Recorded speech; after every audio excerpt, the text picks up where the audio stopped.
കർത്താവിൽ പ്രിയരെ, praise the Lord. ഇന്ന് മുതൽ നമ്മളൊരു പുതിയ സെഷൻ സ്റ്റാർട്ട് ചെയ്യാണ്. അതിൻ്റെ പേര് ഗ്ലോറി സോൺ എന്നാണ്.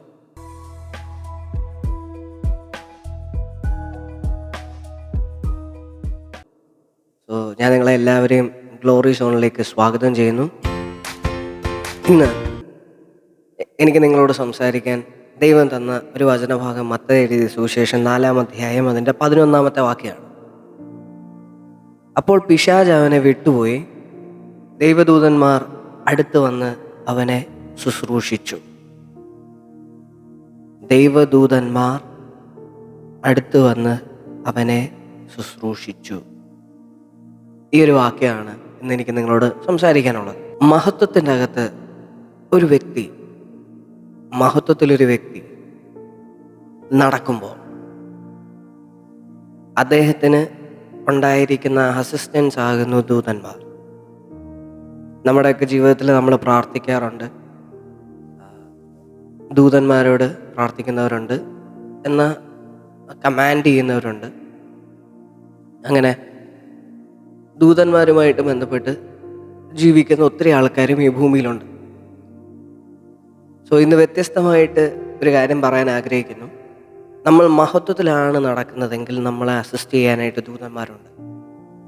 അത് ഏത് വിധത്തിലും അസിസ്റ്റ് ചെയ്യാനായിട്ട് ദൂതന്മാരുണ്ട്.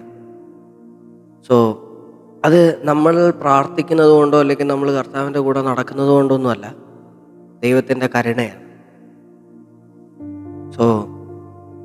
ദൈവത്തിൻ്റെ മഹത്വം, ഇതാണ് ഇനി അങ്ങോട്ടുള്ള വിഷയം. ദൈവത്തിൻ്റെ മഹത്വം.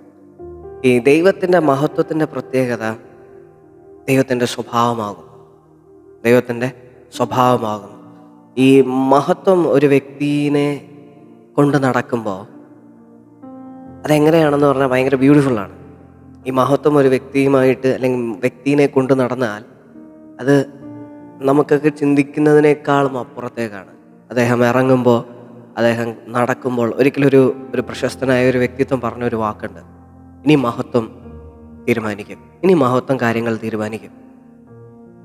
ഇതേ വാക്ക് എനിക്ക് നിങ്ങളോടും പറയാൻ ആഗ്രഹിക്കുന്നു. ഇനി മഹത്വം തീരുമാനിക്കും എല്ലാ കാര്യങ്ങളും. പറഞ്ഞു വരുന്നത്, നിങ്ങൾ മഹത്വത്തിലാണോ ജീവിക്കുന്നത്, നിങ്ങളുടെ കൂടെ ദൂതന്മാരുണ്ടാവും. അതിനർത്ഥം ടെൻഷൻ ഇല്ല, പ്രശ്നങ്ങളില്ല എന്നല്ല. ഇതൊക്കെ ഉണ്ടാവും, ഒരു സൈഡിലുണ്ടാവും. പക്ഷേ മഹത്വമായിരിക്കും നിങ്ങളെ നിയന്ത്രിക്കുന്നത്, മഹത്വമായിരിക്കും നിങ്ങളെ കൊണ്ട് നടക്കുന്നതെങ്കിൽ നിങ്ങൾ സുരക്ഷിതരാണ്. ഒന്നിനെക്കുറിച്ചും ആകുലപ്പെടേണ്ട, ഒന്നിനെക്കുറിച്ചും ടെൻഷൻ വേണ്ട. സമാധാനത്തോടെ നിങ്ങൾക്ക് ഉറങ്ങാൻ പറ്റും. കാരണം പ്രശ്നത്തിനേക്കാളും വലിയ ഒരുവൻ നമ്മളുടെ കൂടെ ഉണ്ട്. നമുക്കറിയാം, ഈ 4-ാം അധ്യായത്തിൽ, മത്തായി എഴുതിയ സുവിശേഷം 4-ാം അധ്യായത്തിൽ നമ്മൾ കാണുന്നതാണ് ഈ പിശാചിനാൽ പരീക്ഷിക്കപ്പെടുവാനായിട്ട് പരിശുദ്ധാത്മാവ് യേശുവിനെ മരുഭൂമിയിലേക്ക് കൊണ്ടുപോയ കാര്യമൊക്കെ. അതിൻ്റെ അകത്ത് ഒത്തിരി പിശാച് അവസാനം പരീക്ഷിക്കുന്ന സ്ഥലങ്ങളുണ്ട്. അതായത് കല്ലിനോട് അപ്പമാകാൻ പറയും, അതുപോലെ താണ് വീണ് ആരാധിച്ചാൽ ഞാൻ ഇതെല്ലാം നിനക്ക് തരാമെന്ന് പറഞ്ഞു. അങ്ങനെ എന്നിട്ടൊന്നും അവിടെ ഒന്നും പതറാതെ നിന്നപ്പോൾ യേശു തിരിച്ച് വേർഡ് ഓഫ് ഗോഡ് യേശു യൂസ് ചെയ്തപ്പോൾ പറയുന്ന, അപ്പോൾ പിശാച് അവനെ വിട്ടുപോയി, ദൈവദൂതന്മാർ അടുത്ത് വന്ന് അവനെ ശുശ്രൂഷിച്ചു. അപ്പോൾ ദൈവവചനവും മഹത്വവുമായിട്ട് ഒരു കണക്ഷനുണ്ട്. നിങ്ങൾ എത്രത്തോളം വേർഡ് ഓഫ് ഗോഡിനെ നിങ്ങൾ സ്നേഹിക്കുന്നോ, നിങ്ങൾ എത്രത്തോളം വേർഡ് ഓഫ് ഗോഡിനടുത്ത് നിങ്ങൾ സമയം ചെലവഴിക്കുന്നോ, നിങ്ങളുടെ മഹത്വം വർദ്ധിക്കുമെന്നല്ല, നിങ്ങൾ ഓരോ സമയം ആ മഹത്വത്തെ കൂടുതലായി അറിയാൻ തുടങ്ങും. നിങ്ങൾ സെൻസിറ്റീവ് ആകാൻ തുടങ്ങും. ഞാൻ ഒരു നിമിഷം പ്രാർത്ഥിക്കാൻ ആഗ്രഹിക്കുന്നു. പ്രിയ കർത്താവേ, ഇത് കേൾക്കുന്ന ഓരോരുത്തരുടെ ജീവിതത്തിലും അങ്ങ് ഇടപെടണമേ. അവരുടെ ജീവിതത്തെ അങ്ങ് തൊടണമേ. ഇവരായിരിക്കുന്ന സാഹചര്യത്തിൽ അവിടുത്തെ മഹത്വം കാര്യങ്ങൾ ഇടപെടട്ടെ എന്ന് പ്രാർത്ഥിക്കുന്നു. കർത്താവെ, അങ്ങ് പറഞ്ഞതുപോലെ മഹത്വം ഇനിയും കാര്യങ്ങളെ തീരുമാനിക്കട്ടെ. പ്രിയ കർത്താവെ, അതങ്ങ് ചെയ്തതിനായിട്ട് നന്ദി പറയുന്നു. കർത്താവെ, ഇത് കാണുന്ന ഓരോരുത്തരെയും അവിടുന്ന് ബ്ലസ് ചെയ്യുന്നതിനായിട്ട് നന്ദി പറയുന്നു. പ്രാർത്ഥന കേട്ടതിനായി നന്ദി പറയുന്നു.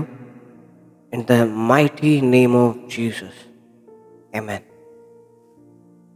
ദൈവം നിങ്ങളെ എല്ലാവരെയും ധാരാളമായി അനുഗ്രഹിക്കട്ടെ. ഇന്ന് മുതൽ ഇത് സ്റ്റാർട്ട് ചെയ്യാണ്.